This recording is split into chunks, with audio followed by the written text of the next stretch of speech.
Mosaic, a daily news program from Link TV, presents a selection of news reports from independent and state-controlled broadcasters from throughout the Middle East.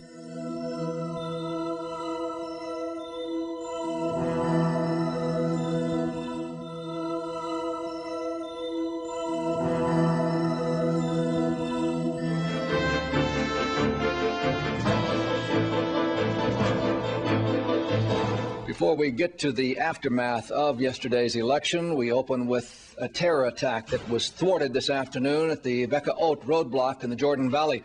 The IDF's Haredi Nahal unit captured a Palestinian wearing a 10-kilogram explosive belt. Sappers were called to the scene to defuse the device. The country's high level of alert is expected to continue at least until the weekend, and the closure in the West Bank remains in effect. In other news, the IDF fired artillery shells at the northern Gaza Strip today. The shelling came in response to terrorists firing 5 Qassam rockets into Israel earlier in the day. To election news now, and with more than 99.5% of the vote counted in the election for the 17th Knesset, acting Prime Minister Ehud Olmart's Kadima party emerged as the top vote-getter, but with only 28 seats, far fewer than expected. Labor finished with 20 seats, the same number it had in the 16th Knesset, but in a strong position to enter an Olmart-led government. Shas rose to 13 seats, giving the Sephardi ultra-Orthodox party a surprise third-place finish. And perhaps a return to the government also. Avigdor Lieberman's Russian-dominated Yisrael Beitenu party captured 12 seats and became the largest faction on the right. They led the night's biggest loser, the Likud, which shrank to 11 seats, a far cry from the 38 seats they won under Ariel Sharon in 2003. The right-wing National Union National Religious Party took 9 seats. Then came the biggest surprise of the election, the Pensioners Party, which shocked political pollsters and pundits by garnering 7 seats. The ultra-Orthodox United Torah Judaism took 6 seats. The left-wing Meretz slipped to 4. 3 Arab parties won a combined 10 seats. A total of 12 parties will enter the 17th Knesset. Apathy played a big role in yesterday's Knesset election. Voter turnout dropped to 63.2%. That's the lowest ever in the history of the state. Voting for the 17th Knesset was almost 6% less than in the previous general election back in 2003. Nobel Peace Prize winner and newly elected Kadima MK Shimon Perez said that he was upbeat about the result of the election and the possibility of resuming peace talks with the Palestinians. Kadima didn't get enough strength to lead it alone, and we shall have to go into coalition. On the other hand, since a long time already, month after month, we feel there is a consensus in Israel about the peace process, which is to start to negotiate directly, bilaterally, with the Palestinians on the basis of the roadmap. The roadmap is the only document that got the support of all parties concerned. It includes the establishment of a Palestinian state on the side of the Israeli state, the end of terror, and the marking of permanent border.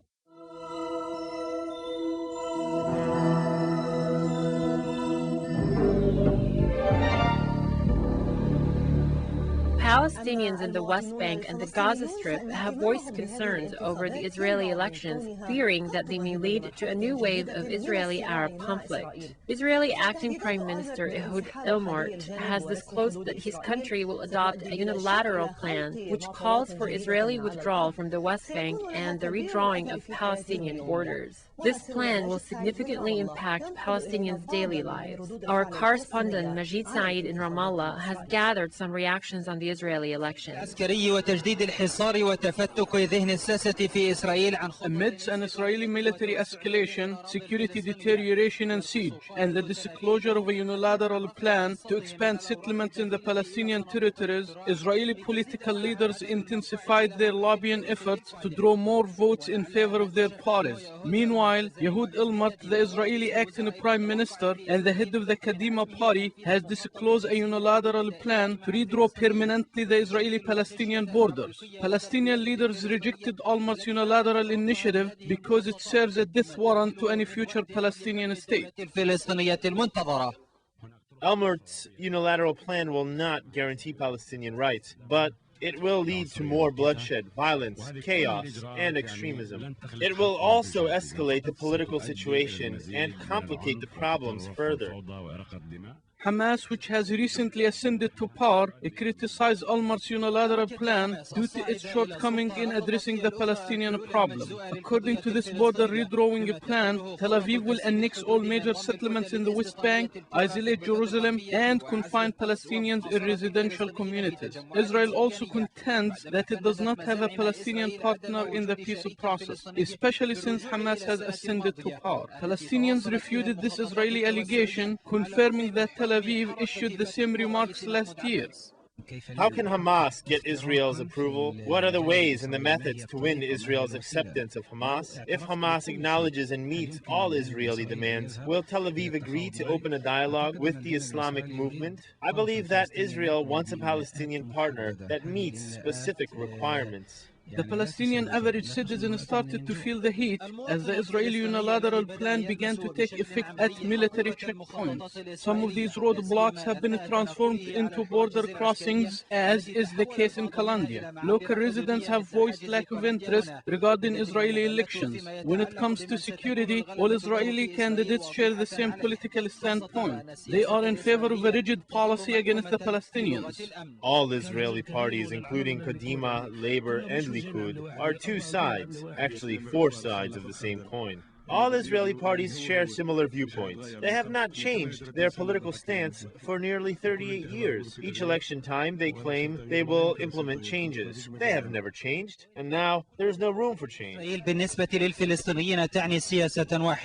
To Palestinians, all Israeli leaders adopt similar viewpoints. It seems that this Palestinian general opinion of the Israeli government stems out of their frustration with the status quo. Neither the Israeli elections nor the Khartoum Summit or the government of Haniya will lift the spirit of the Palestinian people or alleviate their agony. Israel is behind the misery of the Palestinian people. The Arab League and the Hamas government are too incompetent to remove Israeli military checkpoints, such as the one in Calandia, which was transformed into a border crossing. Moreover, they are too inept to put an end to daily humiliation of the Palestinian people. أبو ظبي من حاجز كولنديا الفاصل بين القدس ورام الله.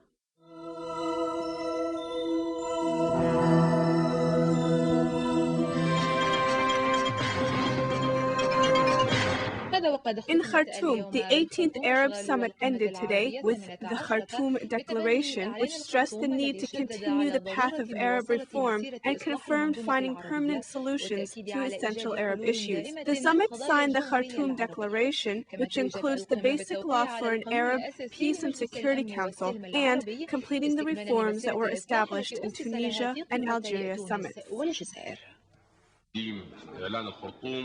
بإعلان الخرطوم تكون القمة العربية 18 قد رفعت أشغالها التي وصفها الرئيس السوداني. The Khartoum Declaration is the result of the 18th Arab Summit. The Sudanese president described the work as being conducted with truth and responsibility. The declaration highlighted the main issues concerning the Arab world. It called for continuing to support the Arab Peace Initiative that was established at the Beirut Summit. It stressed the need to respect the will of the Palestinian people and their choice of government. The Arab leaders, including Algerian President Abdelaziz Bouteflika, renewed their solidarity with Syria following the American sanctions. The Arab leaders also renewed their solidarity with Lebanon in its effort to carry out political decisions within the constitutional framework. They supported the national Lebanese dialogue and stressed the need to find and punish whoever was behind the assassination of Lebanese Prime Minister Rafiq al-Hariri. The 18th Arab Summit also expressed its solidarity with the Iraqi people, calling on the Iraqi leadership to quickly form a government and condemning all the terrorist actions that target holy sites, shrines, and mosques. The leaders also expressed their absolute rejection and condemnation of the defamation of the generous Prophet Muhammad, calling on the world and the United Nations to pass resolutions and laws that prohibit defaming religion. Sudan, which hosted the summit, obtained the support of Arab leaders to cooperate with the African Union, who pledged to increase the deployment of Arab forces to participate with the African Union forces. They also pledged to provide needed financial and logistical support if a comprehensive agreement is reached in Darfur through internal talks between the Sudanese groups. At the end of the 18th Arab Summit, Arab leaders signed a basic law for an Arab Peace and Security Council to complete the path of reforms that were initiated in Tunisia and Algeria summits. They also approved implementing the resolutions of the Algeria summit. Algerian President Abdelaziz Bouteflika expressed his desire to continue to work with the Arab League and guarantee the accomplishments made in the past in order to support and serve joint Arab interests. العربية وتثمين الإنجازات المحققة في الفترة الماضية بما يخدم ويدعم العمل العربي المشترك.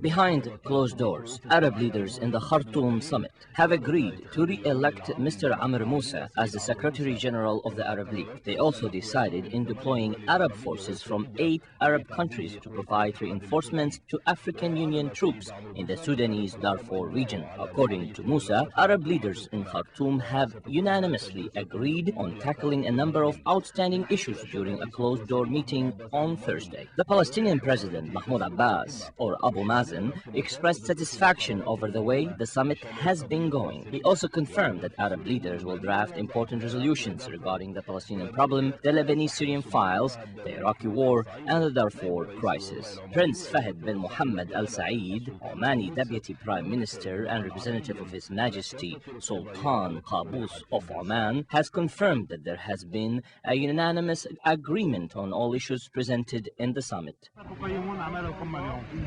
We wish the Arab world well, hoping that it will prosper and move forward. Can you evaluate the progress made in today's session? Today's session was good and successful. Arab heads of state and prime ministers have met behind closed doors and tackled many outstanding issues. We discussed and voted on each issue independently. This is what happened in today's session. What are the reasons behind the absence of some Arab leaders from taking part in the summit? Special circumstances. No further comment. Was it only circumstances? Circumstances or not, the summit has already taken place.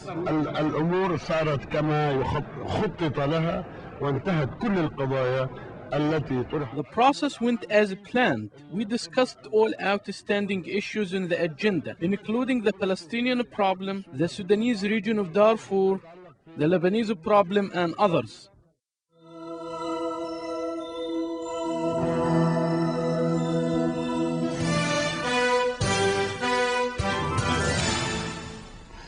A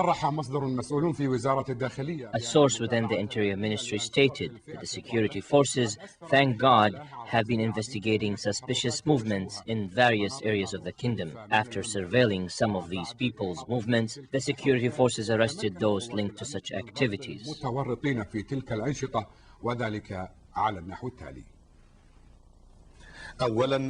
بفضل من الله تمكنت قوات الأمن من متابعة مجموعة يبلغ تعداد أفرادها. With the help of God, at 10 o'clock, the security forces pursued a number of residents and citizens who possessed deviant ideologies and sought to spread their misguided thinking by using the internet. These people also carried out criminal acts by generating financial support for such activities. The security forces carried out simultaneous operations in Mecca, Medina, Riyadh, the eastern region, the Qassam and Asir regions. They arrested many members of this group who will now undergo legal procedures. هذه المجموعة حيث تستكمل بحقهم الإجراءات النظامية. وفي السياق ذاته تمكنت قوات الأمن من الإحاطة بمجموعة أخرى في المنطقة. On a similar note, the security forces also pursued another group in the eastern region, which included 13 people with deviant ideologies. These people carried out activities in violation of the law, they collected money to finance suspicious actions, and they stored weapons and explosives. وبتفتيش أحد المواقع التابعة لهم In searching one of their sites in the Ibqaq province, security forces found 99 Russian-made hand grenades. 22 قنبلة غازية 4 قنابل مضيئة 18 رشاش كلاشينكوف 22 tear gas canisters, 4 flare bombs, 18 Kalashnikovs, 7.6 millimeter machine gun, 131 machine guns, 2 hunting rifles, huge quantities of ammunition, and a metal detector.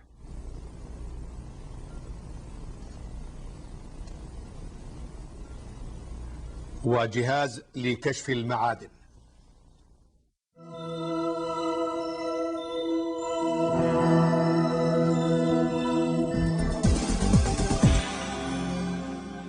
The governor's office in Baghdad and the Al-Sadr City Council have suspended all contacts with the American occupation forces and other groups believed to be involved in the massacre of the Al-Husseini Mustafa Mosque. In a joint session in the city of Al-Sadr, a number of Iraqi political parties and security and government officials called for the dismissal of the U.S. ambassador from Iraq. They also voted in favor of keeping Ibrahim al-Jafri as a candidate for the office of the Prime Minister.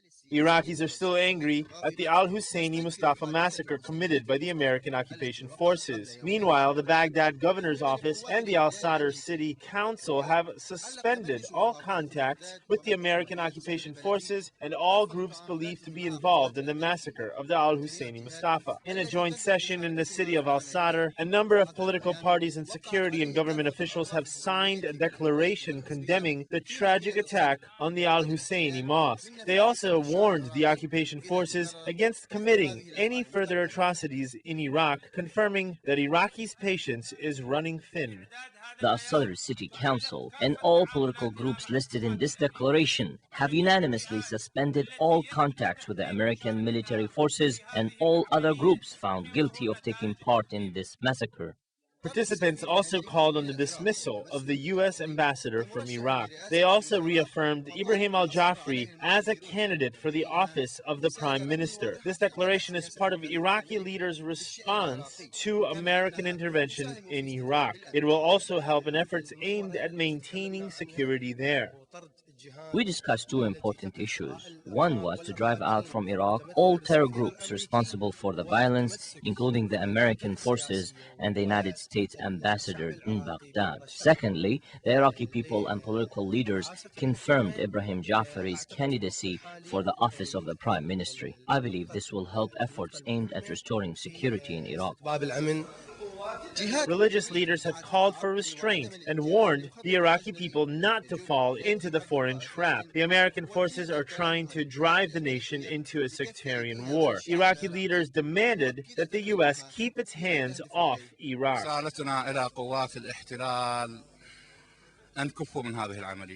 Our message to the occupation forces: stop these acts and stop trying to drag the country into a battlefield where you can kill a large number of Iraqis. We are well aware of your plan. We will not let you accomplish it. I warned you not to defy God. Iraqi leaders in Al-Sadr City have confirmed that the massacre at the Al-Husseini Mustafa Mosque was not the first crime committed by the American forces. However, it was the most dangerous one considering the current political situation in Iraq. Suspending contacts with the American occupation forces after the massacre has far-reaching consequences. Iraqi leaders have sent a clear message with a unanimous position on the presence of foreign troops in Iraq. They also demanded these forces to refrain from committing further atrocities against the Iraqi people. Foreign troops must stop intervening in Iraqi political and security files. استنكرت هيئة علماء المسلمين في العراق قيام قوات Islamic Scholars Association in Iraq has condemned the attack on the Al-Husseini Mustafa Mosque. It described the incident as a criminal act that spilled the blood of innocent Iraqis. It accused the occupation of being responsible for all the problems in Iraq. The American occupation forces attacked the Al-Husseini Mustafa Mosque in Baghdad 2 days ago, killing and injuring dozens of worshippers, detaining several others, causing property damage, and destroying the office of the Islamic Call Party.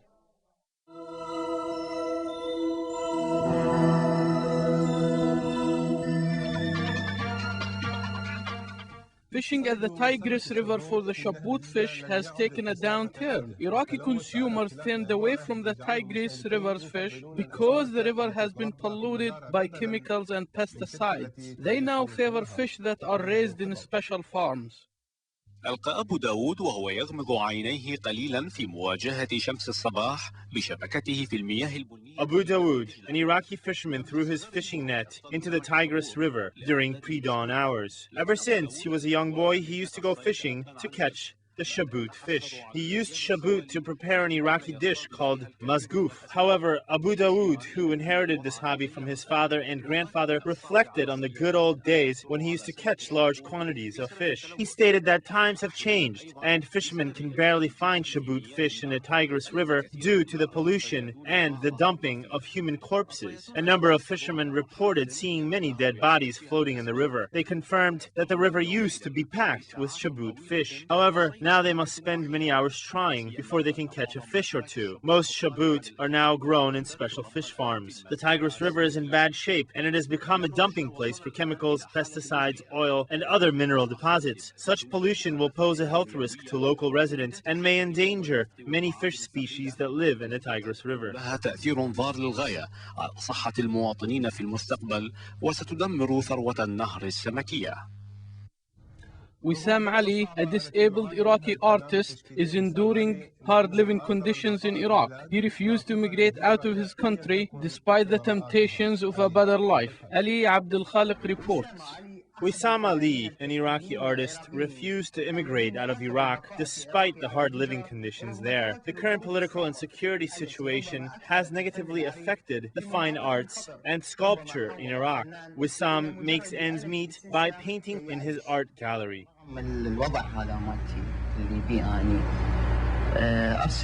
The current political situation in Iraq is not very encouraging. I get art orders in my gallery. I paint and fix posters and sketches brought to my gallery. I charge 40,000 to 50,000 Iraqi dinars per poster. I try to make ends meet and pay monthly rent. I also do my best to cut back in my monthly expenses. I furnish all art materials. يعني بصراحة شوية أتقيد أحيانا بالمصروف لأنه حتى المواد هي على حسابي. وسام رسام مخضرم Wissam is a prominent artist who trained several young artists. He first started to show an interest in the fine arts as a child. His love of fine art made him pursue a career in the arts. In 1981, he worked at the Fine Art and Cultural Center in Baghdad. He completed many paintings and posters and trained several young artists. He was fired from the Ministry of Youth by a government order in 1990, and he was stripped of his retirement and pension fund. He supports a family of 4 children and a wife. He is living between Iraq and a hard place. On one side, life and making ends meet in Iraq are very hard. On the other side, he loves fine art, but it does not have a bright future. Wissam has a strong will. He has been independent since he was a young boy. Despite his humble lifestyle and his illness that has partially paralyzed his hands after contracting polio when he was a child, he has completed many fantastic paintings and works of art.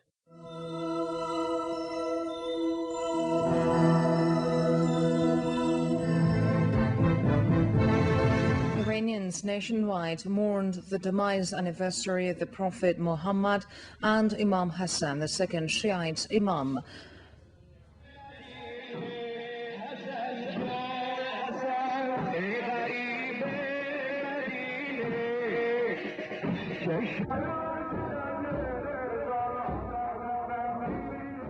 Meanwhile, a large number of Tehran residents gathered at the main square in the eastern parts of the capital to express hatred towards the Westerners' desecration of the Prophet. Similar mourning services were held in cities across the globe, including Ankara, Vienna, Paris, Moscow, Beijing, Baku, Damascus, and Ashgabat.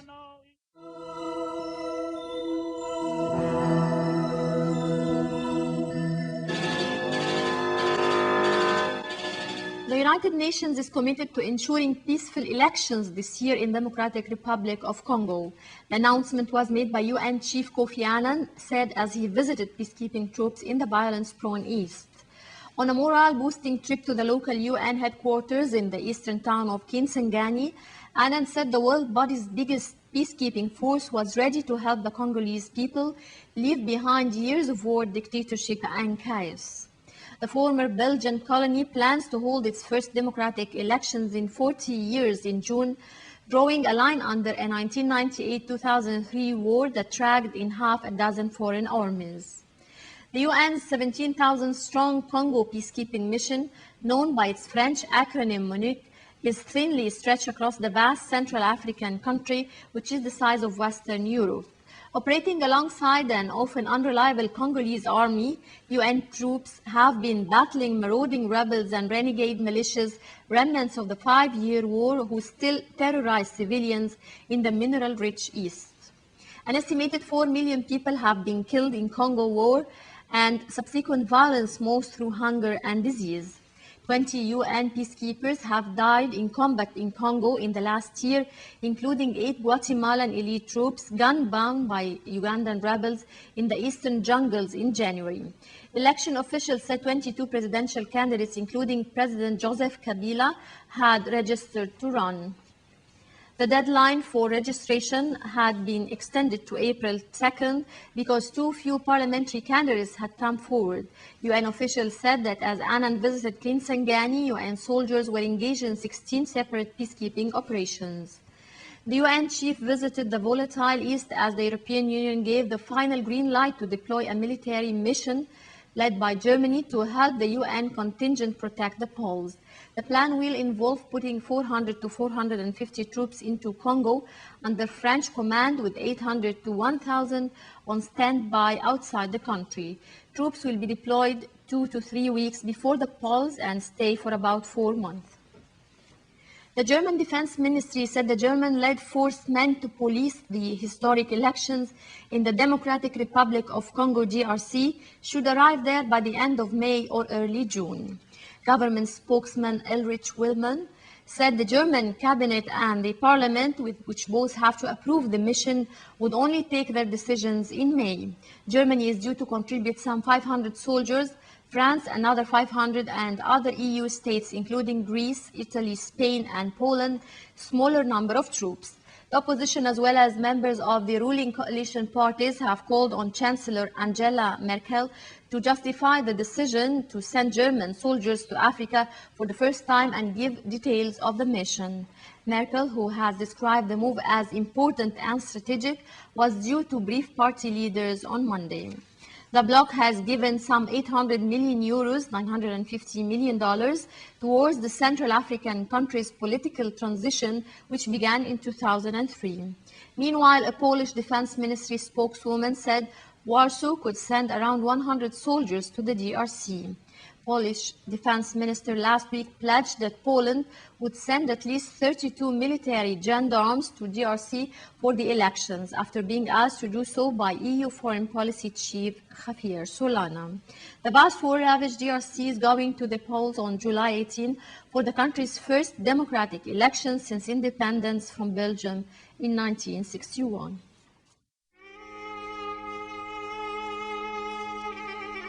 The views expressed on Mosaic are not those of Link TV or its sponsors, but of the broadcasters themselves. Mosaic is made possible by a grant from the John S. and James L. Knight Foundation, which promotes journalism excellence worldwide and invests in the vitality of 26 U.S. communities. And the William and Flora Hewlett Foundation, Additional support is provided by the Firedoll Foundation and Henry and Virgilia Dakin.